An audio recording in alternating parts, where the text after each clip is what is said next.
Yeah, my name is Volodymyr Naidiuk. I just recently graduated from Bolton University MBA program, but I studied in Regent College London. So thanks a lot for all my teachers, and thanks a lot to my tutor, Mr. Rishiram, Aryal, who helped me and assisted me throughout my working on my thesis. And so I'm happy to present it here in this conference. This is my first experience, but I'm sure first of many in the future. And just happy to say that I just got my recent grades and I got distinction in my MBA. So really honored about this. But I'm presenting this topic because I believe that this can be interesting for taking it to the next level, possibly on to the DBA level. I'm thinking about this, so to do the doctorate in business administration. So it would be very nice and valuable for me to get your feedback and your thoughts about my research topic and whether it is whether I need to take it to the next level. So basically, this is my poster presentation, and the topic is the empirical research on the skills gap associated within the UK education system, focusing on young adults 16 to 25 and formulating the guidelines for a sustainable future world of work. A little bit of background: I am entrepreneur by myself. I'm running the business for like last 10 years. And I have my own education consultancy business, which helps students, international students, basically from Ukraine mainly, because originally I'm from Ukraine, but I live currently in the UK. So from Ukraine, Eastern Europe, and I'm trying to develop and recruit students from other countries as well to study in best schools, colleges, and universities. So when I'm working with students and families, the first question comes like, what shall we study? What program should we choose? Because it is very important and it influences their future career choices. And as we now live in the world, which is very disruptive by the COVID, by the the full-scale war against Ukraine, by the technological advancement as well. So there are a lot of things going on around this area, and I want to, and my topic of research is mainly based on the post-16 UK education system, as it actually the time when students study and then they prepare for their future world of work. So basically the question of my research is whether the UK education system, post-16 education system, prepares them for the future world of work well or not, and whether they are ready, the students are ready to tackle all the difficulties that, of the world that we're living in. So basically, as I'm saying, the crucial time in young people's life has traditionally been the move from education to job, and the skills gap caused by the education system is quite a critical issue now. And the research investigates the factors that contribute to this problem within the UK education system and the effect that this gap has on young people's employment possibilities and the difficulties education institutions have in resolving that problem. So the research aim is to examine the factors and implications on the skill gap within the UK education system and formulate guidelines for the sustainable future world of work. The research objectives are to identify the gap between the current education system and the skills required for the workforce, to explore the need of forward-thinking and adaptable approach in the education industry to prepare students for the future world of work, and to formulate guidelines for a sustainable future world of work. It is called empirical because it is based on the practical experience, my practical experience in this area, and also all the participants that took part in this research, like the interviews that I conducted, the survey I did, is actually the current students, current professors and teachers, and current people who work in different companies. So basically, I try to involve the main stakeholders in this research, which are the students, the professors, or the university or college or schools employees, and of course the companies like HR from different companies. So the literature review and is based on two main areas. So the first area is actually what is the post 16 education system and what are the problems it facing in order to prepare students for the future world of work. It covers the main areas in UK post-education system like A-level programs, BTECs, T-levels, further education colleges, and of course universities. I also touched the very important problem actually is the difference and the divide between the private education system and the state education system, as actually the gap is quite huge there as well. And the other part, the second part, is actually investigating the skills gap. What is the skills gap? What are the type of skills? Like, for example, we discussed already today that there are soft skills, hard skills, digital skills, and also the new type of skills that are kind of progressing and developing now. It is called green skills as well. So basically, I'm covering the main three, which are the soft skills, the hard skills, and the digital skills. So from the literature review, we can see the huge problematic in this area, which is, of course, the first one is that the need rate is quite high. The need is the students who are not in education, employment, and training. So the students we're talking about is actually from 16 to 18 here. So the need rate is quite high, and around 700,000 young adults here in the UK are not in education, employment, and training. Also, according to different research, the previous researches that have been conducted by the Dr. Alison Wolf, by the David Sainsbury reports, they all confirmed that the post-16 education system does not prepare well for the 21st century skills. The other problem is actually that we can see that, for example, further education college students that should prepare students for these vocational programs, hard skills that are very important for different engineering, medical, transportation, and other industries, logistics industries. The decline for the last 10 years here in the UK was dramatic. This was like 50% decline of the number of students. The other problem is actually that the graduate unemployment rate is quite high compared to the national average. So this is 12% compared to like around 4% national average. And this is also the last but not the least and very important thing is that to think about in terms of the future profession is actually that 88% of the new jobs by 2035 will be at the graduate level. So can you imagine, like 88% will be the new jobs. So basically the schools, the university programs, maybe do not have even the programs yet that would prepare them, the students well, and to get them the necessary skills to be prepared for these new jobs. So in terms of the methodology, I used the Saunders Research Onion, different layers.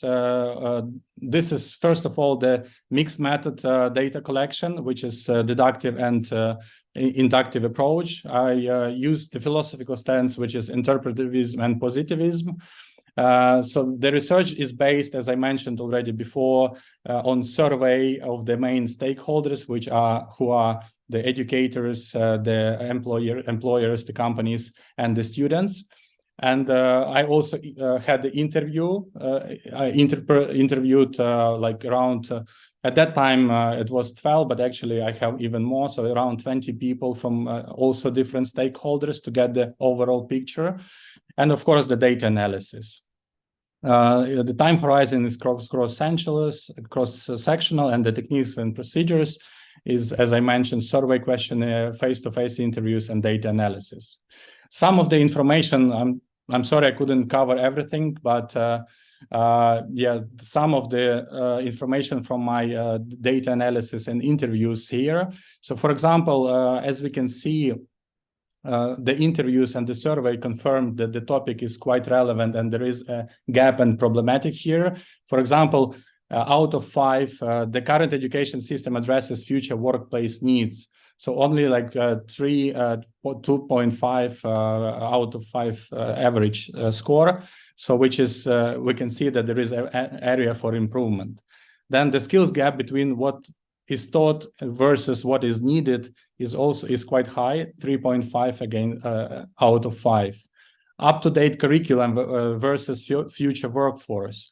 So the respondent says that only like 3.5 out of 5 that they believe that the curriculum is up to date. Also the question, for example, more emphasis should be on soft skills and in the curriculum. And they confirmed, and we see that the high grade here. Also, I didn't mention that I divided my participants like the ages 16-25. So actually the actual students now, and 26 plus, like to see and to compare the difference between their answers. So they all believe that there should be more emphasis on soft skills in the curriculum.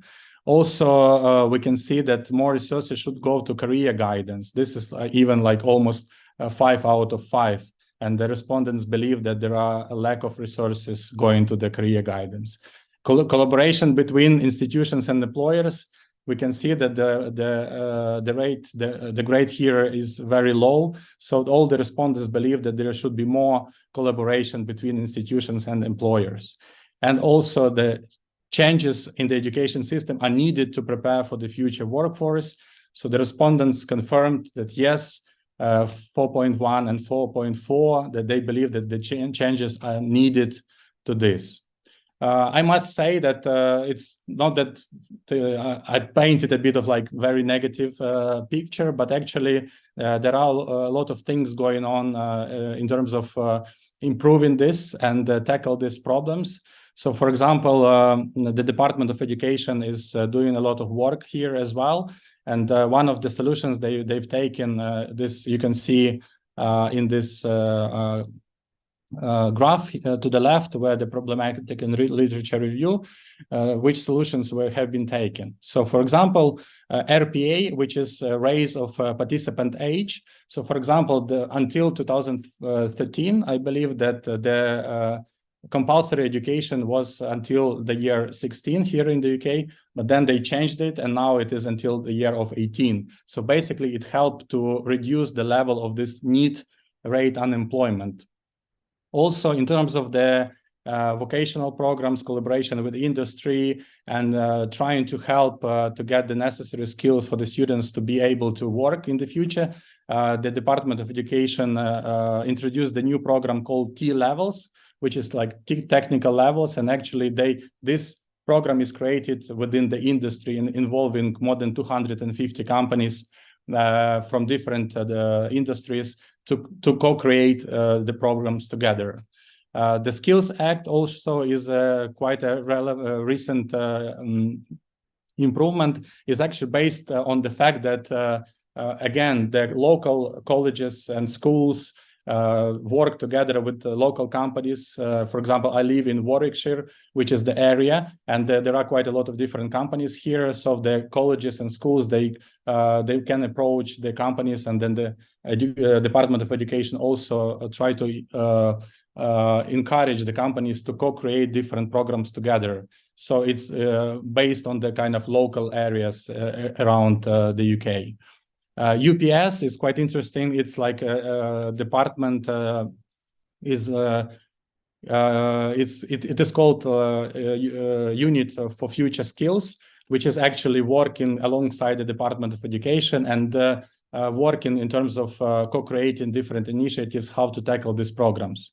And alongside the T-level programs, there are also programs called apprenticeships. So also based on that they need to kind of encourage more students to have industry experience while they are studying, which is very necessary, as we can see.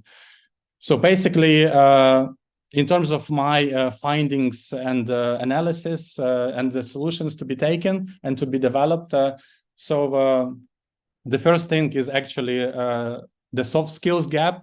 So all the surveys, all the the interviews and the data analysis show that there is a huge soft skill gap in the curriculum. So by soft skills we mean critical and creative thinking, communication skills, teamwork, entrepreneurialism, and problem solving.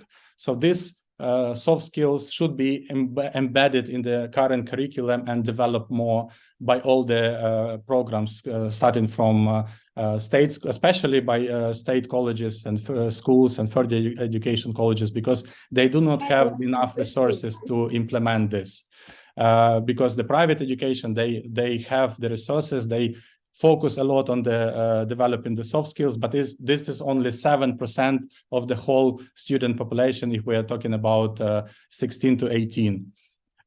Digital and technology skills gap, also this is a big problem.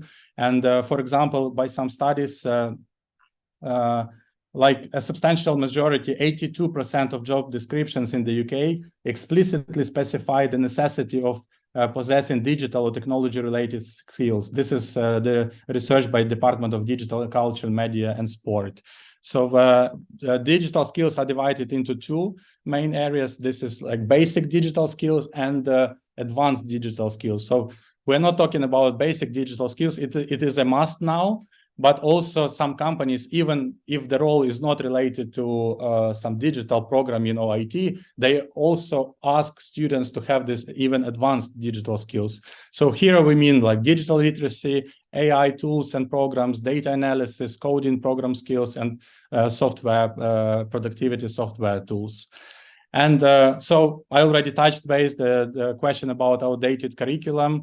When I interviewed, for example, educators from further education colleges, state schools, unfortunately, they confirmed that they do not have enough resources and they are very restricted in the terms of what they can teach and how they can, add their own things, because they are restricted by the curriculum that they have to follow by the Department of Education. And some of the examples were like, for example, automotive, the students who study automotive industry, they still study how to work on the petrol and diesel cars and engines rather than on the electric ones and, the hybrid ones. Even all the world is moving to ban the gas and diesel cars in the near future. The positive thing here is that the skills that the students get in there, they are still can be transferred to the to the new kind of way of industry in the future, but with the curriculum need to be updated anyway. It is quite a big and huge problem. And as we even discussed during the conference today, and I was really interested to hear the feedback from my colleagues from the US universities, how they work there, and they also confirmed that there is a lack of collaboration with industry. So this is another very huge area that all the stakeholders, Department of Education, schools, educators, students, they need to work on. And I already speed up. Yes, I'm already finishing with recommendations and guidelines. So basically, yes, the recommendations and guidelines for a sustainable future world of work is the first thing is evaluating the academic curriculum. So again, integration, the soft skills development, including project-based learning, because project-based learning is what companies are doing usually, and big corporations and businesses. Digital skills, including advanced digital skills development, should be embedded in the curriculum, and updating the curriculum to address the future needs of the workforce, thinking about the new professions that are going to exist very soon. So we're not talking about really like long future, we're talking about the future that's already coming. Industry education collaboration. So there are a lot of programs and universities that for example, the sandwich courses, industrial placement courses, they are all optional. So I think that universities should implement these courses, and they should be a must for every student. So every student get an experience while they are studying. And the final sentence, Volodymyr. They also need to provide the hands-on experience for students from early age, and the resources should be also adequate and up to date.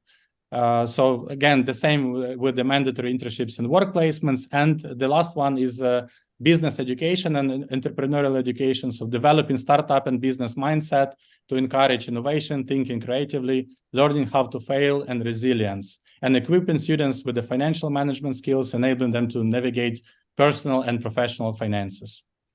Thank you very much. Okay, thank you very much. Are there any questions? Yes, I have a question. Okay, go ahead.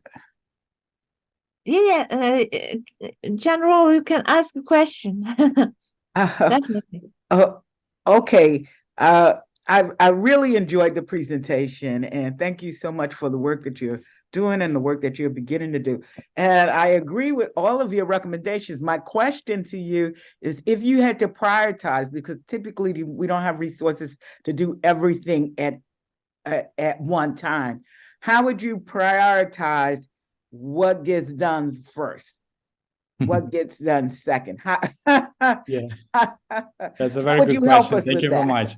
You see, we agreed to help each other with questions before, yeah? Yes. So yeah, basically, I think the collaboration is number one, because this is something that, as you mentioned, even in your answer, the students are really, the education is like a bridge towards their adult life, and this is something they need. The skills they need to get during the education, they need to transfer it to the industry and work. They can be, it's not only about working for some companies, but it is also like for starting their own businesses, as I mentioned here, like startups. But they need to have this experience while they are studying. So I think the collaboration is the number one, and the number two is I think this is because digital is already like a must, as I mentioned, but soft skills is something that need to be developed, because we also are talking about education, and education is, I really like this from my university, because the end goal of education is a character. So to build this character, you need to build, to help the students to build on their soft skills development, like to know how to collaborate, how to think creatively, how to be resilient, how to be adaptable, and all other things. And even the World Economic Forum, which they have the new report recently, that 9 out of 10 21st century skills is actually all about soft skills. The number 10, which is a hard skill or like a separate skill, is the digital or technological advancement. So I would say industry collaboration and soft skills are the key priorities here.